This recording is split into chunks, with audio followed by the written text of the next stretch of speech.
Let me say something to you that is going to sound strange at first, and then I want you to think about it carefully. $1 million is the new $1,000. $1 billion is the new 1 million. And the $1 trillion threshold, which humanity has never seen a single human being cross before in all of recorded history, was crossed for the first time just this week on June 12, 2026, when Elon Musk became the world's first ever trillionaire following the SpaceX IPO. None of those statements are exaggerations. They are all mathematically defensible when you put them in the context of inflation, wealth concentration, and what money actually buys today compared to what it bought 20, 30, and 40 years ago. And once you understand what is actually happening to the value of money and the scale of wealth in 2026, the way you think about your own financial goals will change permanently. Drop a comment right now and tell me, when you imagine being rich, what number do you have in your head? 1 million? 10 million? A billion? Drop the number. I check every comment on this channel. Welcome back to Rich Habits. Subscribe if you are new here because this is one of the most important financial conversations happening right now and almost nobody is explaining it clearly. Let us start where everyone starts their wealth dreams. The $1 million mark. In 1980, $1 million was genuinely extraordinary. Not just wealthy. Extraordinary. $1 million in 1980 could buy approximately 12 average American homes, which were priced at around $80,000 each at the time. It could fund a family of 4 for over 60 years at the average annual household expenditure of the era. It was the number that separated ordinary people from the elite, the number that defined the American dream at its most ambitious, the ceiling of what most people dared to imagine for themselves. Here is what happened to that $1 million between then and now. According to the Bureau of Labor Statistics, $1 in 1980 has the same purchasing power as approximately $4.04 in 2026. That means $1 million in 1980 is equivalent to over $4 million in 2026. In other words, to have the same real-world purchasing power that a millionaire had in 1980, you need more than $4 million today. But the purchasing power erosion is only half the story. The other half is what $1 million actually gets you in the modern American economy. In 2026, the median home price in the United States is approximately $420,000. $1 million buys you 2 homes. Not 12. 2. In major American cities like San Francisco, New York, or Los Angeles, $1 million does not buy you 1 home. It buys you a down payment on a modest one. A 2026 retirement study found that Americans now believe they need $1.46 million to retire comfortably, meaning that a single $1 million nest egg no longer even covers the definition of a comfortable retirement. And the average American millionaire, defined simply as someone with a net worth above $1 million, is no longer considered wealthy in any meaningful social sense. They are solidly middle class by the standards of 2026. There are approximately 22 million millionaire households in the United States right now. That is roughly 17% of all American households. When 1 in 6 households qualifies, the word millionaire has lost the exclusive power it once carried. $1 million today is what $100,000 was to your parents' generation. It is a meaningful milestone. It is absolutely worth achieving. But it is the beginning of financial security, not the end of the wealth journey. That is what we mean when we say 1 million is the new 1,000. Not literally, but in terms of what it signals about your position in the wealth hierarchy. The gap between $1 million and the truly wealthy has never been wider. Now let us talk about the billion, because this is where things start getting genuinely difficult for the human brain to process. In 1987, Forbes published its very first list of American billionaires. There were 41 of them. Their combined wealth was approximately $200 billion. They were considered a phenomenon. The word billionaire was spoken with the same kind of awe that the word trillionaire carries today. Nobody seriously imagined that the number of billionaires would multiply by 20, or that their combined wealth would multiply by 45 times over the following 4 decades. But that is exactly what happened.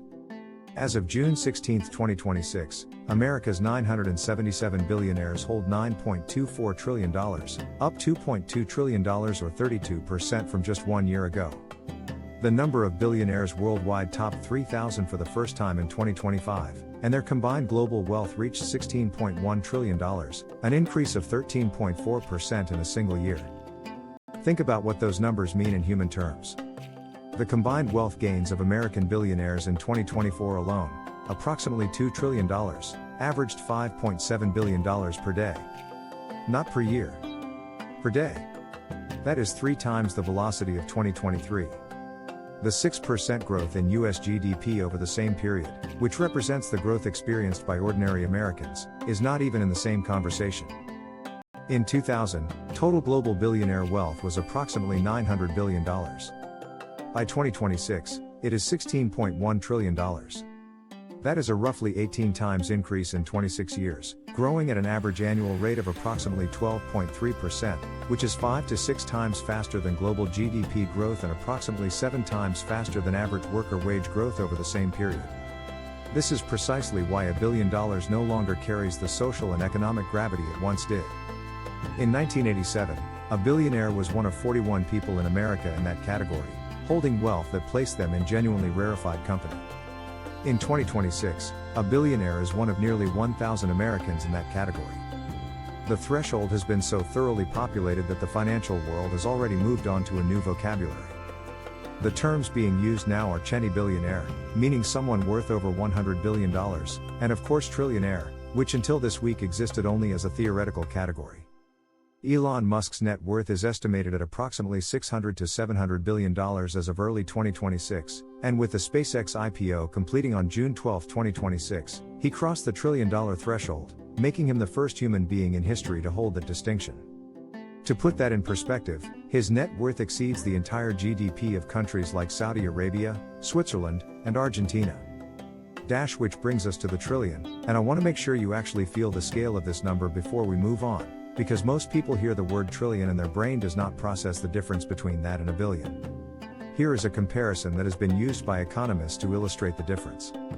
1 million seconds is approximately 11.5 days. 1 billion seconds is approximately 31.5 years.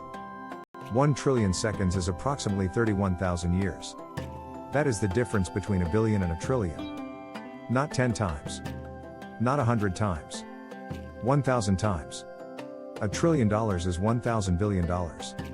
Or, to put it in context that relates to your daily life, the top 12 US billionaires alone saw their combined wealth grow from $608 billion in March 2020 to over $2.7 trillion by January 2026, a more than fourfold increase in under 6 years. The $1.4 trillion added in 2025 alone is greater than the entire GDP of Spain. 1 year of wealth growth for 12 people exceeded the total annual economic output of a major European nation.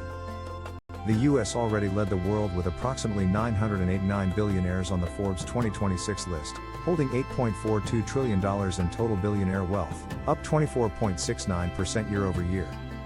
The trillionaire era is, by every meaningful measure, an American story. And Elon Musk's crossing of that threshold is not just a personal milestone.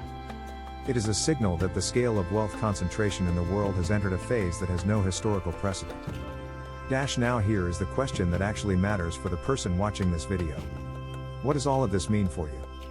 It means the goalposts have moved. Significantly. The financial goal that would have made you genuinely wealthy in 1980 is the goal that makes you comfortable in 2026. The financial goal that would have made you elite in 2000 is the goal that qualifies you for private banking in 2026. And the scale at which the truly wealthy are operating has separated from the rest of the economy in ways that compound every single year. But here is what this context also tells you if you are willing to look at it differently. The reason wealth is concentrating so dramatically at the top is the same reason that ordinary investors who own index funds have seen their portfolios grow at extraordinary rates over the last decade. Asset appreciation is the engine of wealth in 2026. Stocks, real estate, private equity, businesses. The people who own assets are capturing an increasing share of economic growth while the people who only earn wages are capturing a decreasing share. You cannot out-earn your way to wealth in 2026 the way previous generations could. The wage growth simply does not keep pace with asset appreciation at any income level. The only way to close the gap between where you are and where you want to be is to become an owner of assets as early as possible and let the same forces that are making billionaires richer work for you at whatever scale you can access. A $100 investment in a low-cost S&P 500 index fund does not make you a billionaire. But it makes you an owner of 500 of the most powerful wealth-generating machines on Earth. It puts you, in a small way, on the same side of the economy as the people whose wealth is compounding at 12% per year while wages grow at 1.7%. The scale of wealth at the top is genuinely staggering in 2026. The top 1% holds 31.7% of all US wealth, the highest concentration on record since tracking began in 1989. The bottom 50% of Americans share just 2.5%. The Gini coefficient hit 0.42 in 2025, a 60-year high, meaning wealth concentration is now at its worst level in 6 decades. Those numbers are not an argument for despair. They are an argument for urgency. The gap between asset owners and wage earners is growing every year. Every year you delay becoming an asset owner is a year the gap widens further. Every year you invest is a year you move, even slightly, from the wage side of that equation toward the ownership side. The trillion is the new billion. The billion is the new million. And the million is the new thousand. The numbers have inflated. The only response that makes any financial sense is to accumulate assets that inflate along with them. Now before you go, I want to hear from you. When you heard that Elon Musk became the world's first trillionaire this week, what was your first thought? Inspiration? Anger? Disbelief? Something else entirely? Drop it in the comments. I genuinely want to know, and I check every comment on this channel. If this video gave you a perspective you had not considered before, please give it a thumbs up. This is the kind of content that changes how people think about their own financial journey, and sharing it genuinely matters. Share it with one person who needs to understand what is happening to wealth in the world right now. And subscribe to Rich Habits so you never miss a video like this one. I will see you in the next one.